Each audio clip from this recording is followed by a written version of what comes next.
శ్రీమాత్రే నమః. సద్గురు జ్యోతిష్యాలయం నుండి 2026 ఆగస్టు నెల రాశి ఫలితాలు మనం ఇప్పుడు చూడబోతున్నాం. ప్రతి ఒక్కరికి జాతకం అంటే ఒక క్యూరియాసిటీ.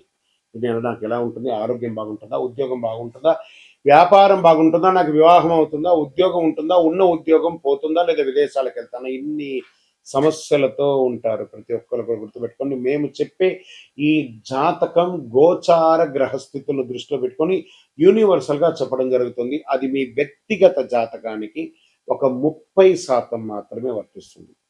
మీ యొక్క వ్యక్తిగత జాతకం తెలుసుకోవడానికి మీ పరిసర ప్రాంతాల్లో ఉన్నటువంటి గురువుని సంప్రదించి తెలుసుకోండి. లేదా మా ద్వారా జాతకం తెలుసుకోవాలి అని అనుకుంటున్నారా? కనబడుతున్నటువంటి డిస్ప్లేలో కనబడుతున్నటువంటి ఈ యొక్క నంబర్కి మీ పేరు, date of birth, time of birth, place of birth WhatsApp చేయండి. మా అడ్మిన్స్ మీకు రిప్లై ఇస్తారు. మళ్ళీ చెప్తున్నాను, జ్యోతిష్యం జాతకం అనేది పడుతున్న వర్షానికి ఒక గొడుగు మాత్రమే, కానీ జ్యోతిష్యం జీవితం కాదు. మీరు మిమ్మల్ని నమ్మండి, మీ ఇష్టదేవాన్ని నమ్మండి, కులదేవాన్ని నమ్మనండి. జ్యోతిషాస్త్రరీత్యా ద్వాదశ రాశుల్లో 7వ రాశి అయినటువంటి తులారాశి మిత్రులారా, 2026 ఆగస్టు నెల మీకు శుభాశుభ ఫలితాలు ఎలా ఉన్నాయి అనంటే, శుక్రుని అనుకూల ప్రభావం, గురువు యొక్క శుభదృష్టి, బుధుని యొక్క ప్రభావం, సూర్యుని యొక్క సంచారం వల్ల పెద్ద పరిచయాలు పెరిగి సమతుల్యత, అభివృద్ధి, గౌరవం అనేది పెరుగుతుంది సమాజంలో.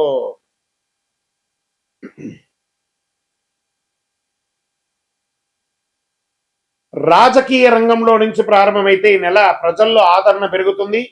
పార్టీ కీలక బాధ్యతలు మీకు ఇచ్చే అవకాశాలు ఉన్నాయి. కోర్టు కేసులో ఆసక్తికరమైనటువంటి వ్యవహారాలు అవకాశాయి. మీకు అనుకూలమైనటువంటి పరిణామాలు కనిపించవచ్చు. ఆస్తి వివాదాలు అన్ని కూడా తొలగుతాయి.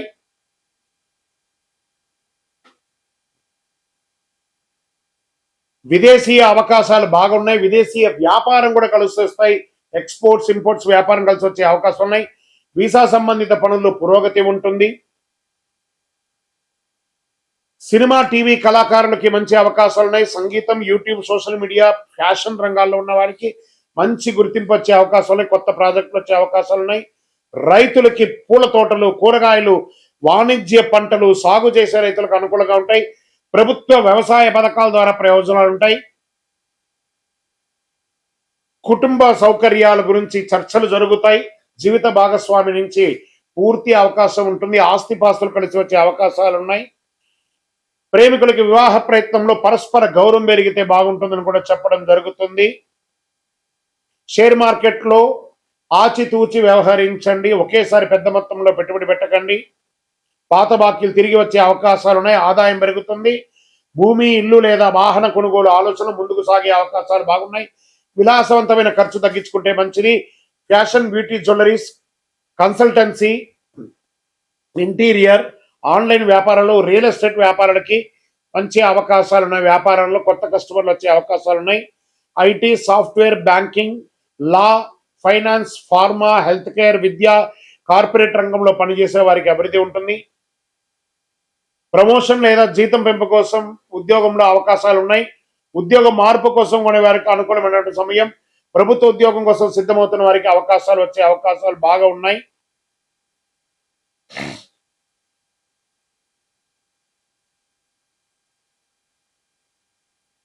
విద్యార్థులు చాలా కష్టపడి చదివితే మంచి అవకాశాలు అవకాశాలు బాగా కనబడుతున్నాయి. ఇతరుల మాటలు పూర్తిగా నమ్మి పెట్టుబడులు పెట్టడం, అనవసరపు ఖర్చులు తగ్గించడం, దాంపత్య జీవితంలో చిన్న విషయాలు పెద్దగా చేయొద్దు. ఆరోగ్య పరీక్షలు చేసుకోవడం, ఆరోగ్యం పట్ల చాలా చాలా చాలా జాగ్రత్తగా ఉండవలసినటువంటి నెల అని కూడా ఈ నెల చెప్పవచ్చు. నడుము నొప్పి, కిడ్నీ సంబంధిత చిన్న సమస్యలు, అలసట, మానసిక ఒత్తిడి ఇవన్నీ ఉండడం. తగినంత నీరు తాగండి, యోగా, ధ్యానం చేయండి, చాలా మంచిది. జాగ్రత్త సుమి. ఈ నెల ఆరోగ్యం పట్ల మంచి జాగ్రత్తలు చెప్తున్నాను. చక్కగా పరిహారం చేసుకుంటే చాలా మంచిది. ఈ నెల మీరు ప్రతి శుక్రవారం మహాలక్ష్మి అమ్మవారిని పూజించండి. ఓం శ్రీ మహాలక్ష్మి నమః, శ్రీమాత్రే నమః అని 108 సార్లు పారాయణం చేయండి. సుషుప్త పారాయణం చేయండి. దేవి ఖడ్గమాల సప్తశతి పారాయణం చేయండి. తల్లిని పూలతో లక్ష్మీదేవికి అర్చన చేయండి. గోమాతకు పచ్చగడ్డి సమర్పించండి. బియ్యము, పాలు, తెల్లని వస్త్రాలు, పేద విద్యార్థులకు పుస్తకాలు అవన్నీ కూడా పంచండి. అన్నదానం చేయండి. తెలుపు, గులాబీ, లేత నీలం రంగు మీకు ఈ నెలంతా కూడా కలిసి వస్తుంది. 6 మరియు 9 అనే ఒక సంఖ్య చాలా కలిసి వస్తుంది. శుక్రవారం, బుధవారం ఈ నెలంతా కూడా మీకు చాలా కలిసి వస్తుందని కూడా చెప్పడం జరుగుతుంది అనండి. ఇంకనూ మీ వయస్సు ఎంత ఉందో అన్ని దీపాలని అమ్మవారి దేవాలయంలో నువ్వుల నూనెతో కానీ ఆవు నెయ్యితో కానీ వెలిగించండి. ఇంకనూ శక్తివంతమైనటువంటి కరుంగాళిమాల కావలసిన వారు మన యొక్క దేవాలయంలో 48 రోజులు పూజ చేసి దేవి ఖడ్గమాల, చండీ సప్తసతి, సుదర్శన, సుబ్రహ్మణ్య భుజంగం చేసి సిద్ధంగా ల్యాబ్ టెస్ట్ చేస్తుంది. కావలసిన వాళ్ళు సంప్రదించండి. విజయోస్తు. శ్రీమాత్రే నమః. సద్గురు జ్యోతిష్యాలయం నుండి ఈ సంవత్సరం శని వక్రగతి పొందే ఒక ఫలితాన్ని మనం ఇవ్వబోతున్నాం. ఇది శని భగవానుడు జూలై 27, 2026 సోమవారం మీనరాశిలో వక్రగతిని ప్రారంభిస్తున్నారు. డిసెంబర్ 11 ఉదయం 3:51 వరకు మళ్ళీ మారి అవుతారు. దాదాపు 138 రోజుల పాటు ఈ వక్రగతి అనేది కొనసాగుతుంది. అసలు శని వక్రగతి అంటే ఏంటి? ఆల్రెడీ ఆయన అన్ని ప్రయాణం చేసి వెళ్ళిపోయారు కదా, అప్పుడు ఏమేమి మంచి చెడు అన్ని ఇస్తుంటారు కదా, అది బాగుందా లేదని చెప్పి మళ్ళీ తిరిగి చూసి వెనక రావడాన్ని వక్రగతి అంటే. ప్రయాణం సాఫీగా సాగుతున్నది, మళ్ళీ తిరిగి రావడాన్ని వక్రగతి అంటారు. పాత పనులు తిరిగి ముందుకు వస్తాయి, ఆలస్యమైన ఫలితాలు లభిస్తాయి, కష్టానికి తగిన ప్రతిఫలం దక్కుతుంది, నిర్లక్ష్యం చేసిన విషయాలు మళ్ళీ ఎదురవుతాయి, బాధ్యతలు పెరుగుతాయి, జీవితంలో స్థిరత్వం ఎంత ఉందో పరీక్ష కూడా అంతే ఉంటుందని కూడా చెప్పచ్చు. మరి యొక్క ఎవరిని ఎక్కువ ప్రభావితం చేస్తుంది ఈ యొక్క వక్రగతి అని అంటే, శని ప్రకృతి ప్రభావం ముఖ్యంగా వీరిపై చాలా గొప్పగా ఉంటుంది. ఎలా అంటే ఏళ్ళనాటి శని 7.5 ఉన్న వాళ్ళకి, అష్టమ శని, అర్ధాష్టమ శని, శని మహర్దశ, శని అంతర్దశ, జన్మ కుండలిలో శని భగవానుడు బలహీనపడడం, వీళ్ళందరికీ కూడా ఇబ్బందులు వచ్చే అవకాశం లేదు. ఈ సమయంలో ఎదురయ్యే పరిస్థితులు ఎలా ఉంటాయి అని అనుకుంటే, పనుల్లో ఆలస్యం, ఉద్యోగంలో అదనపు బాధ్యతలు, ప్రమోషన్లో ఆలస్యం, కోర్టు వ్యవహారంలో నెమ్మదితనం, భూమి ఆస్తి విషయాల్లో ఆలస్యం, అప్పుల ఒత్తిడి, మానసిక ఆందోళన, సహనానికి పరీక్ష. మనం ఏం పాటిస్తే బాగుంటుంది ఈ సమయంలో అని అంటే, అవసరం లేని అప్పులు తీసుకోవద్దు. ఈ వక్రగతి శని వక్రగతి ఎప్పుడు కోపంతో నిర్ణయాలు తీసుకోకూడదు. ఉద్యోగ మార్పుల్లో తొందరపడద్దు. తొందరపడి పై అధికారులు ఏమైనా చెప్తే రిజైన్ చేసేయడం లాంటివి చేయకూడదు. వాహనం నడిపేటప్పుడు ఫోన్ మాట్లాడడం లేదా అతి స్పీడ్ వెళ్ళడం చేయకూడదు. పెద్దలను గౌరవించాలి. ప్రారంభించే పనిని పూర్తి చేయాలి. ఆరోగ్యాన్ని నిర్లక్ష్యం చేయకూడదు. ఖర్చులను నియంత్రించాలి.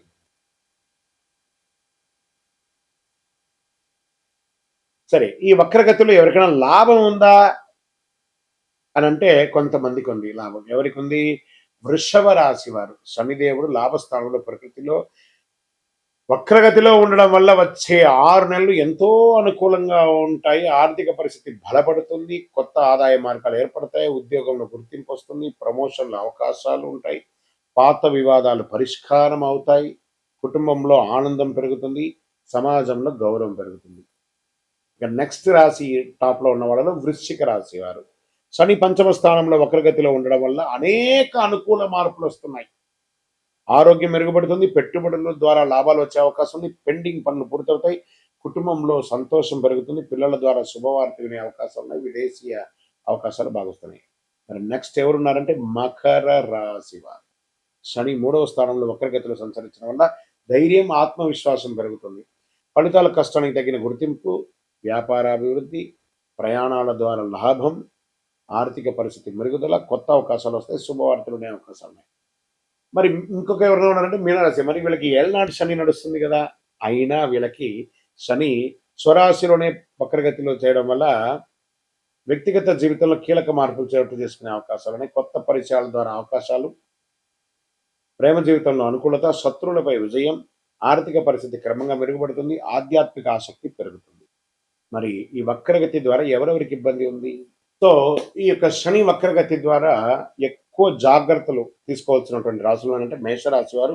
ఖర్చులు పెరగచ్చు, మానసిక ఒత్తిడి అధికమవుతుంది, విదేశీయ లేదా న్యాయపరమైన విషయాల ఆలస్యం, నిద్ర సమస్యలు రావచ్చు, అవసరం లేని ఖర్చులు తగ్గించుకోవాలి. ఇంకా మిథున రాశి వారికి ఉద్యోగంలో ఒత్తిడి పెరుగుతుంది, ఉన్నతాధికారుల పట్ల విభేదాలు వచ్చే అవకాశం ఉన్నాయి, ప్రమోషన్ లేదా గుర్తింపు ఆలస్యం అవుతుంది, వ్యాపారంలో నియంత్రణ లేకుండా ఉండడం అనేది జరుగుతుంది, కోర్టు కేసులు వచ్చే అవకాశం ఉన్నాయి. కర్కాటక రాశి వారికి అష్టమ ప్రభావం వల్ల ఆరోగ్యంపై శ్రద్ధ అవసరం. అప్పులు, పన్నులు, బీమా విషయాల్లో జాగ్రత్త. ఆకస్మిక ఖర్చులు పెరిగే అవకాశాలు ఉన్నాయి కర్కాటక రాశి వారికి. ఆరోగ్య పరీక్ష కూడా ఉంటుంది. ఇంకా సింహరాశి వారికి అర్ధాష్టమ శని ఉంది కాబట్టి అష్టమ శని కట్ కట్ సింహరాశి వారికి యాడ్ ఈ కొంచెం రిపీట్ తేడా వచ్చింది చూడండి. ఇక్కడ సింహరాశి అనే దాన్ని మళ్ళీ ఫ్రెష్గా సింహరాశి వారికి అష్టమ శని వస్తుంది కాబట్టి ఈ అష్టమ శనిలో ఉన్నారు కాబట్టి ఆరోగ్యపరమైనటువంటి ఇబ్బందులు బాగా వస్తాయి. దంపతుల మధ్య వాగ్వివాదాలు పెరుగుతాయి. పెట్టుబడులకు దూరంగా ఉండడానికి ప్రయత్నం చేయండి, కాస్త జాగ్రత్త. ఇంకా అప్పులు, పన్నులు, విమర్శలు చాలా ఉంటుంది. ఇంకా కన్యా రాశి వారికి చాలా ఇబ్బందులు ఉన్నాయి. అది వాళ్ళు కూడా జాగ్రత్త పడాలి. కోర్టు కేసు లేదా ఒక చిన్న శస్త్రచికిత్స కూడా పొందే అవకాశం ఉన్నాయి. తులారాశి వారికి ఉద్యోగంలో అదనపు బాధ్యతలు, కోర్టు లేదా శత్రు సంబంధిత వ్యవహారాల ఆలస్యం, ఆరోగ్యంపై శ్రద్ధ అవసరం. పని, విశ్రాంతి సమతుల్యం పాటించాలి, తప్పదు అని కూడా క్లియర్గా చెప్పడం జరుగుతుంది. ఇంకా ధనుసు రాశి వారికి చాలా జాగ్రత్తగా ఉండవలసినటువంటి సమయం. ఎందుకంటే అర్ధాష్టమ శని నడుస్తుంది కాబట్టి ఆరోగ్యం పట్ల శ్రద్ధ వహించాలి. ఉద్యోగ వ్యవహారాల్లో ఇబ్బందులు వచ్చే అవకాశాలు ఉన్నాయి. ఇంకా కుంభరాశి వారికి ఆదాయం కన్నా ఖర్చులు కూడా పెరిగే అవకాశం ఉంది. కుటుంబంలో మాట పట్టింపులు రావచ్చు. పెట్టుబడిలో జాగ్రత్త అని చెప్పచ్చు. ఆర్థిక ప్రణాళిక ముందుకు వెళ్ళకండి, జాగ్రత్తగా. తక్కువ ఇబ్బందులతో అనుకూల ఫలితాలు కూడా పొందే వాళ్ళల్లో ప్రధానమైనటువంటి వారిలో వృషభ, వృశ్చిక, మకర, మీన రాశి వారు ఉన్నా కూడా శని వక్రగతి సమయంలో పాటించవలసినటువంటి కొన్ని పరిహారాలు ఉన్నాయి. ప్రతి ఒక్కరు 12 ద్వాదశ రాశుల వాళ్ళు పాటించాలి. ఓం శనైశ్వరాయ నమః మంత్రాన్ని 108 సార్లు పారాయణం చేయాలి. వారి దగ్గర కూడా ఎలా అడగాలి? దేహి మే బుద్ధి వైశిష్ట్యం, దేహి మే నిత్య యవ్వనం, దేహి మే పరమానందం, దేవదేవ జగత్పతే శనైశ్వర అని ప్రార్థన చేయాలి. నల్ల నువ్వుల నూనెతో దీపం వెలిగించాలి. పేదలకు, వృద్ధులకు సేవ చేయాలి. ఇక్కడ బాగా గుర్తుపెట్టుకోవాలి, హనుమాన్ చాలీసా పారాయణం చేయండి. ఈ నవగ్రహాల దగ్గర శని భగవానుడు 19 సంవత్సరాలు, 19 అని లెక్క ఉంది కాబట్టి ఈయనకి 19 ప్రదక్షిణాలు చేయాలి శని భగవానుడికి. ప్రతి ఒక్కరు కూడాను చెయ్యండి. తర్వాత ఆ నవగ్రహాల దగ్గరికి వెళ్ళి నవగ్రహాలకు ప్రదక్షిణ చేసిన తర్వాత మేము కాలు కడుక్కుంటాము అని చెప్పి తప్పు పని చేయకండి. ఏమో అయిపోతుంది కాలు కడుక్కోపోతా అంటే ఆ దుష్టగ్రహం కాదు శని భగవానుడు. ఆ శని భగవానుడి యొక్క పూజ చేసి కాలు కడుక్కొని ఇబ్బంది పెడితే ఆయన అనుకుంటాడు మేము పనికిరాని వాళ్ళు కదా, మీకు నేను ఏ రకంగా ఇబ్బంది పెట్టాలని అనుకుంటాడు. కాబట్టి గుర్తుపెట్టుకోండి, ఆ దేవుడు పనికిరాడంటే దేవాలయంలోనే ఆ విగ్రహాన్ని ప్రతిష్ఠించరు కదా. మరి గురుగారు అందరూ కాలు కడుక్కోవాలంటారు కదా అంటే ఇది వచ్చి ఒక అపోహ మాత్రమే, చరిత్ర ఎవిడెన్స్ లేదండి. ఆ శని భగవాన్ దగ్గర దీపం వెలిగిస్తారు, నూనె పోస్తారు చూసారా, అవన్నీ కూడా కారి కింద పడుతుంది కదా, దాన్ని తొక్కి ప్రదక్షిణాలు చేస్తే వృద్ధులు కానీ, పిల్లలు కానీ, మహిళలు కానీ ఎవరైనా జారి కింద పడతారని నవగ్రహం తిరిగిన తర్వాత కాలు కడుక్కోండి, ఆ నూనె కాలు కంటకూడదు అని చెప్పారు. కానీ నవగ్రహాలు తిరగడం వల్ల కాలు కడుక్కోవడం అనేది అపోహ, అదొకటి చెయ్యకండి. 19 ప్రదక్షిణాలు చేయండి. నువ్వులతో దీపం వెలిగించండి, నువ్వుల నూనెతో దీపం వెలిగించండి. బెల్లం కాకి పెట్టండి. కాకధ్వజాయ విద్మహే ఖడ్గహస్తాయ ధీమహి తన్నః మంద ప్రచోదయాత్ అని చెప్పి ప్రార్థన చేయండి. పేదవాళ్ళకి చెప్పులు దానం ఇవ్వండి, ఒక బెడ్షీట్ దానం ఇవ్వండి, ఒక గొడుగు దానం ఇవ్వండి. అన్ని రకాలుగా బాగుంటారు. ఇంకనూ గురుగారు మా యొక్క వ్యక్తిగత జాతకంలో ఈ యొక్క శని వక్రగతి యొక్క దాన్ని మేము నిర్మూలించుకోవాలి, దానికి పరిహారం పొందాలి అని అంటే దానికి ఏ రకంగా చేయాలంటే మీ పరిసర ప్రాంతాల్లో ఉన్నటువంటి గురువులని, జ్యోతిష్ శాస్త్ర నిపుణులని సంప్రదించండి. లేదా మా దగ్గరే తెలుసుకోవాలనుకుంటున్నారా, మా డిస్ప్లేలో కనబడుతున్నటువంటి నంబర్కి మీ పేరు, date of birth, time of birth, place of birth text చేసి మీ యొక్క అపాయింట్మెంట్ ఫిక్స్ చేసుకోండి. విజయవస్తు.